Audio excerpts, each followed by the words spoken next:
Hello everyone, welcome to the Connecting the World show, and I'm your host Muniem Rizvi.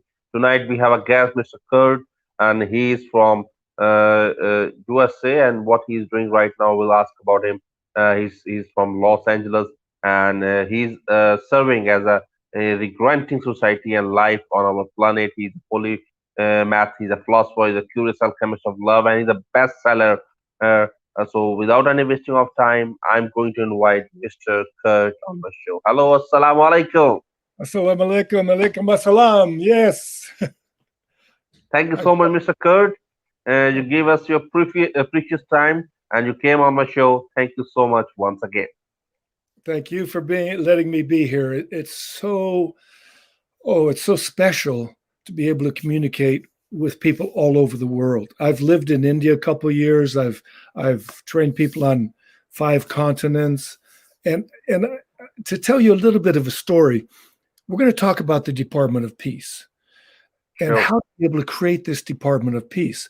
But to find out how it all came about from a simple person to other people and so on, is that I'm a little boy from a town called San Fernando. It's a poor town in north part of Los Angeles.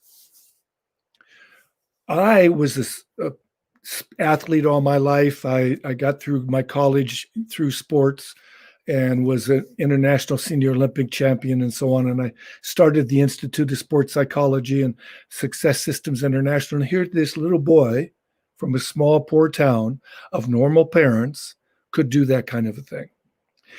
So when you get inspired to do something, when we put the effort forth and we research things on what can be the growth of like a tree, I just plant the seed. And when people like you allow it to water, because you're watering this seed of the Department of Peace, and the seed is going to grow because other people see this plant starting to grow and they say, I want to help that plant grow. I want to have more peace in my life. How can I have more peace? So they turn to somebody like me or you and find out how to have that peace. That was one of the reasons why I wrote the book, Winning Ways for Living. And there's 4 books actually. The first one and the 4th one got to be on the bestseller list within 3 weeks. And oddly, me having started the Institute of Sports Psychology and had 5 offices around the world, I usually teach people to be number 1. I had numerous senior Olympic medals, and gold medals too. But I was only thinking, I think I'll get a bestseller. And because I did what I teach people to do, I got a bestseller. Normally, I teach people to be number 1. If you don't, a man's reach should exceed his grasp, or what's a heaven for is what Robert Browning said. We can achieve more than we think. So why not go for better? So instead of focusing on war or defense, if you're defensive, that means you got to have somebody to fight. If you focus on peace, when we focus on peace, holy cow, we can get peace. Put the effort forth, we can get peace. How do we get peace? I'm asking the questions for you. I'm sorry. Forgive me. We get peace in so many ways. First of all, if you're not peaceful and the world is peaceful, doesn't do you any good. So we can learn how to be peaceful within ourselves, and there are many ways, and several of them are mentioned in the book, Winning Ways for Living. You probably know because when you go into a beautiful mosque, you get to pray. You get to sit and let yourself be peaceful after you prayed. You can sit and absorb and be so peaceful that Allah can talk with us. And this is the key, to be still and be able to listen to God. Allah can speak to you when you're not talking.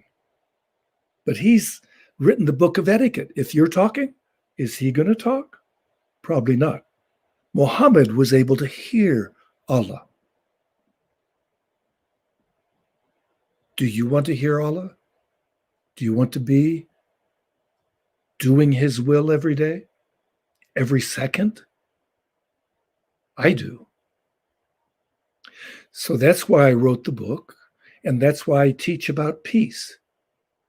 Look what Muhammad taught. Look his actions.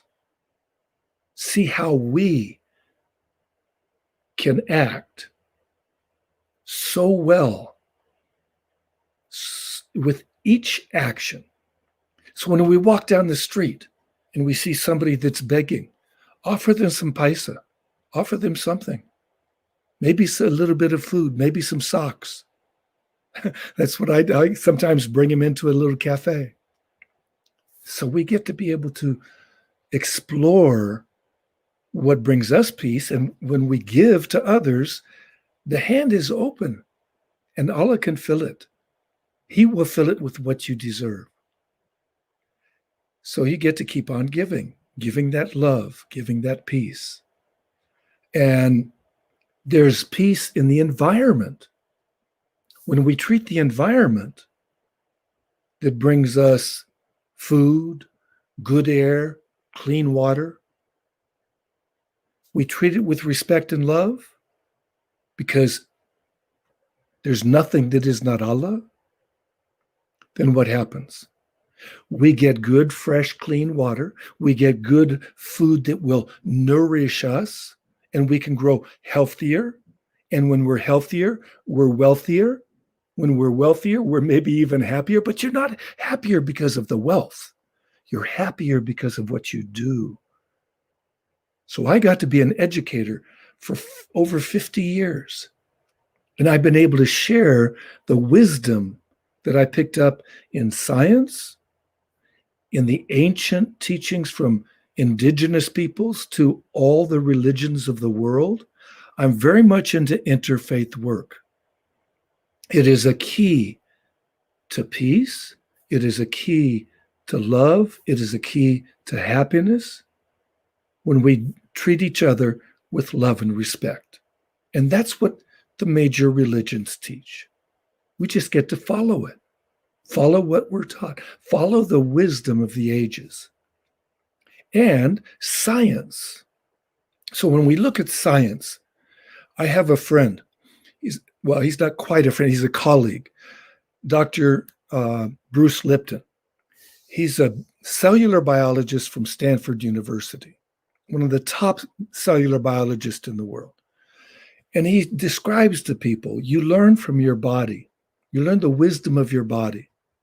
The healthy cells in a human body, when there's a neighboring cell that is sick or hurt or needs some help, a healthy cell will help it, just like you would your neighbor. However, the one cell that does not help other cells that are not healthy is the one everybody fears: cancer. So when we act more like a healthy cell, our neighbors are feeling better, we're feeling better, and so on.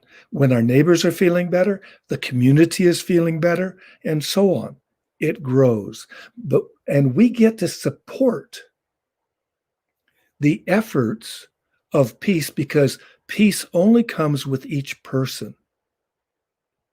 When we are peaceful, others can be peaceful.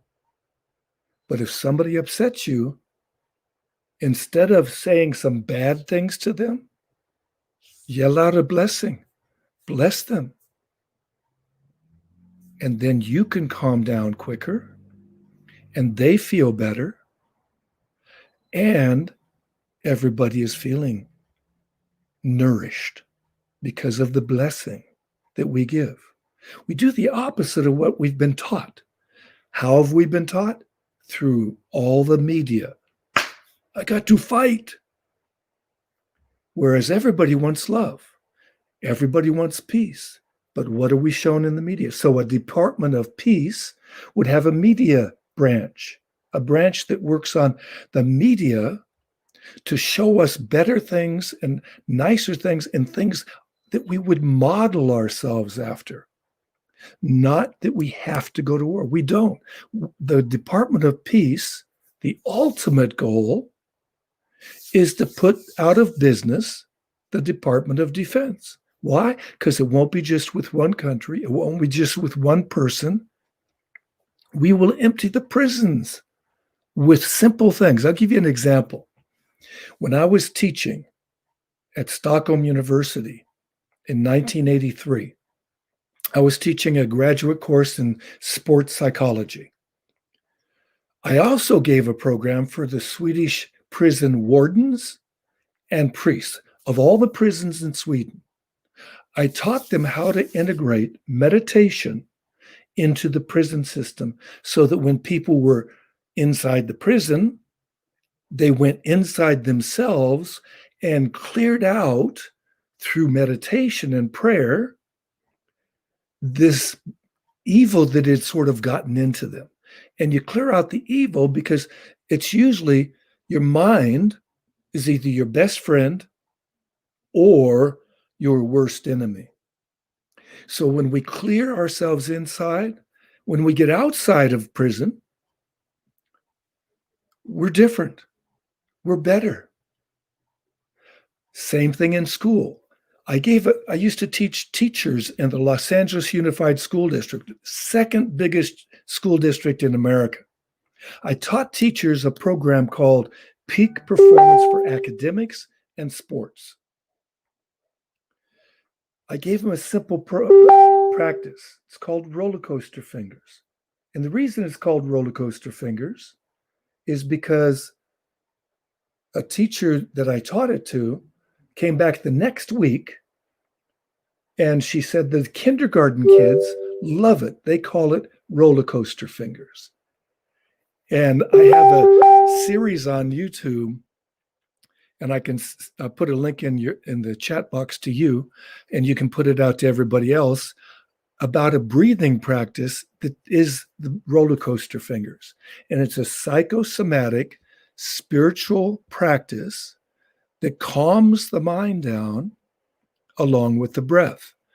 And it is so easy to do and get you into that space very quickly. And it's actually a 3-week series of only about 5 minutes each, and allows you to be able to get in that de-stressed state. And you can do this throughout your day. It doesn't have to be sit for an hour in meditation. You just do this breath work, and it allows you to get calm when you need to be calm. It could be before a big board meeting. It could be before you go into a big presentation. Like when I keynoted the World Congress in Sports Psychology in Copenhagen in 1985. I did my meditation before, but then I got my audience to do something that energized themselves, that opened up all the learning centers in their brain, that oxygenated their whole body, and especially the brain, because the brain uses more oxygen than any other organ in the body. Simple practice at the start of the program. Everybody could pay attention to what I had to say. And this is all written up in Winning Ways for Living. So when we incorporate Winning Ways for Living practices, you get to be so much better. If you're better, you're going to be more peaceful, and so on and so forth. It's a snowball effect with everybody that you come in contact with. So, do you have any questions, my friend? That's great. Okay, let's move towards on the what you are doing right now. Exactly, you are promoting the peace all around the world. So I have a question regarding what you have seen the difference, like before the COVID phase one, and now after that the pandemic situation. What's the situation right now regarding peace? Like during the pandemic situation, I saw a lot of people were working on live stream. They are doing live interview session, live webinar regarding peace, regarding self improvement. So, what do you find the difference Well, the thing between about and this after is that COVID-19? so many more people are getting online for sure. And there's a free program that I just, it was the last one this year. It's going to start up in the 11th of January, but it's called Humanity Rising. If when you look on YouTube today, this afternoon or evening for you, you will be able to see on Humanity Rising uh, the one by, it's about tree sisters. It's about the value of trees. And this woman gives you a full experience of how valuable trees are. And when you see how valuable trees are, that's something that will help bring about peace. Because without the trees in the rainforest, they produce 2/3 of the oxygen in the planet from the trees on the planet, more so than the temperate rainforests or temperate forests. The rainforest in the tropics produce so much more oxygen. But also, the ocean produces actually more oxygen. But the only reason why oceans produce the oxygen is because of things like kelp. Kelp needs iron that is produced by the residue, the iron from trees on land. Without having trees on land and their leaves coming down and then turning into the what it needs to in washing down the streams and out to sea and feeding the kelp there, it doesn't produce the oxygen. So we're literally cutting down so many of the, like for Christmas time in America, we cut down millions of trees because of this idea that we have to have a Christmas tree. It's crazy. Or wrapping things in presents. People tear off the cover of a present and it's thrown in the trash right away. Why spend all that money? Why spend all that trees that are allowing us to breathe? Why do that to our planet? We think the planet is going to keep growing. It isn't. Even here in California, the tallest living thing, the largest living thing is in California. It's a red, both of them are different redwoods. One's on the coast, one's inland. They are going extinct. It's crazy. 2/3 of the in the last 100 years, 2/3 of the species in the world have died the last 100 years. 2/3. What's happening now? They say that life is going to transform in the next 10 years as fast as the last 100 years did, but in 10 years. So we're going to progress with robots. We're going to progress with artificial intelligence, but we're destroying the planet. Is artificial intelligence or robots going to give us air or clean water or food? No. We get to wake up. We get to be able to change this. So I asked Claire Dubois, who was on this program today, because I know her. Her husband is going to be on we're looking to have him, head the branch of the Department of Peace. But it's a people's peace department. So you are going to act peaceful in your life. You are going to buy things wisely. You are going to smile at your neighbors. You are going to be able to maybe laugh more. You are going to bring peace in your area. And it's going to spread. Then you're going to get to demand it of your local Congress or your local Senate or your local assembly, your other government officials. You can demand that of your employees. How do you demand it of your employees? You don't demand it. You give them reasons why.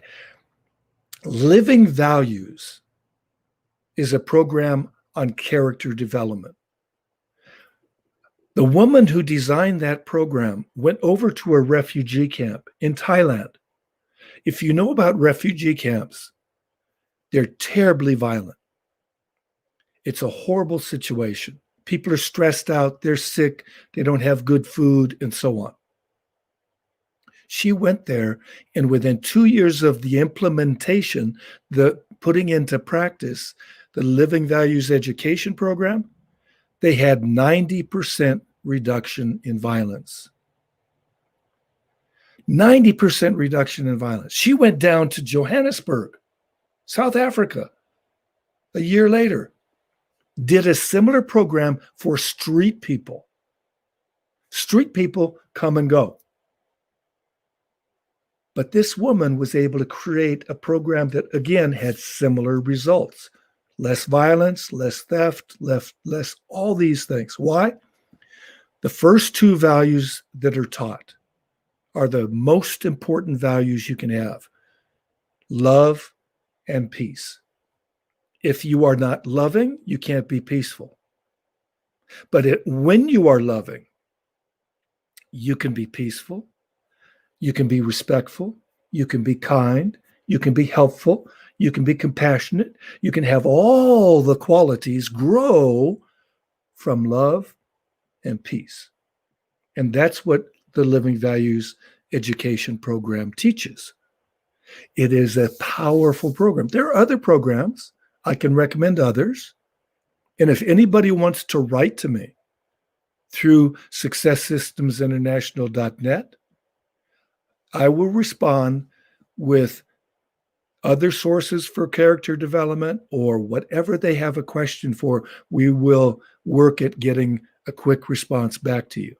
Just put down that you were on this particular web call and ask for the specifics that you need. You don't need to ask me for a lot of the things you can, because many of them are in Winning Ways for Living. And you've got something that is a source that you can read online, you can listen to because it's an audible, or you can do it through the digital work or what. The biggest thing is slowly but surely put into practice what works. And if you have any questions, you can always say, what would Muhammad do in this situation?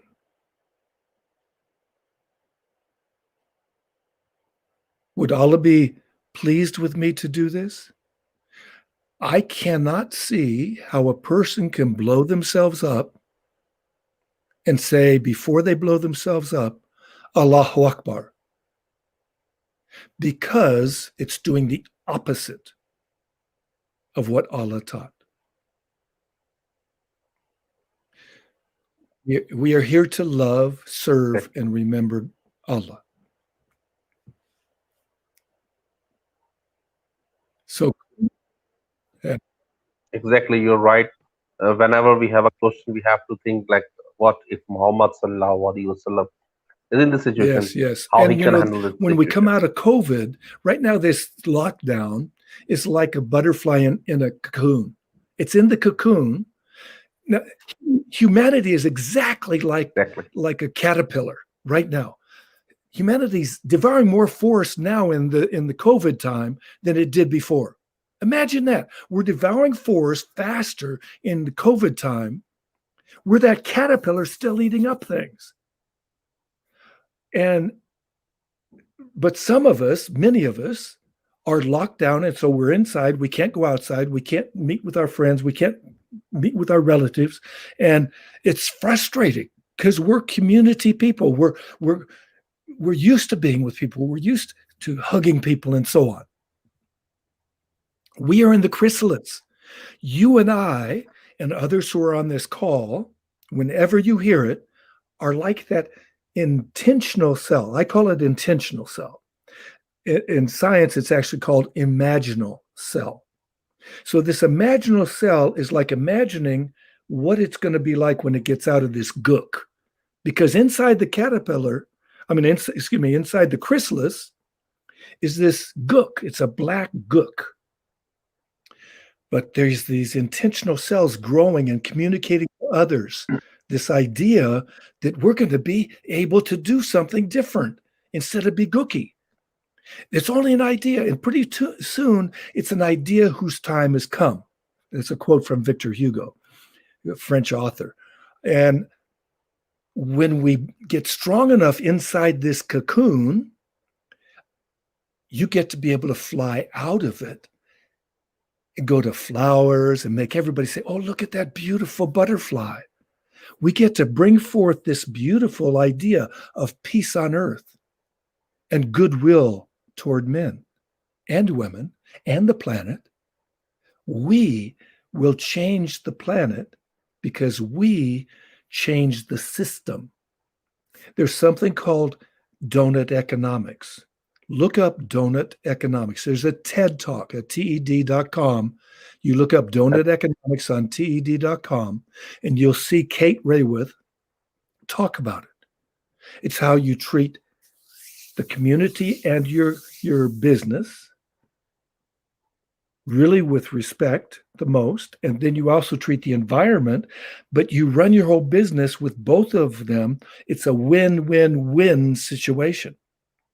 It's like there's now something called B corporations, benefit corporations, benefiting the environment, benefiting the community around you, not just the company. Because there's some companies, like these battery companies, that pollute the area that they're working in, and then they leave it with all the poisons that they've left there. And the people who live near it have to suffer. They get the diseases. They have the problems. And they may even go out of what do they call that? Out of business because they would be sued for doing what they did. But now they're out of business. But we made our fortune. So when we change the kind of economics we have, we can then flourish more. We can thrive. And this is what it's all about, having a thriving life rather than a barely surviving life. Right now, most of the planet is on survival mode. We are here as imaginal cells, as intentional cells, to create a thriving planet when we come out of COVID lockdown. Does that make sense? Sound like a good idea? Exactly. Yeah. It's look like a great idea, and you are doing a wonderful work regarding a peace, and you're promoting peace all around the world. That's a wonderful thing. And thank you so much, Mr. Kurt. You give your precious time, and it's an honor for me to have you on my show and discuss with you regarding peace. Like all the people talk about peace, but nowadays we are talking about peace. Like we are going outside our border. We are making no limits of love, peace in the world. That's the best thing. Yes. Thank you so much for your work to be able to spread this idea. And again, if anybody has any questions or needs some help, or how can I become more peaceful, or how can we get peace into our community, communicate with successsystemsinternational.net and we'll get back to you. And we're going to have Thank you so much for giving your precious time. Thank you so much. we're also going to have a GoFundMe program come up. We haven't designed it yet, but we can also get funded that way so that it can actually spread a lot more and better. So thank you very much. Exactly. Thank you so much. Thank you very much. And it's a good night from Pakistan. Have a good day in your country, US. Take care. Bye bye. Bye-bye.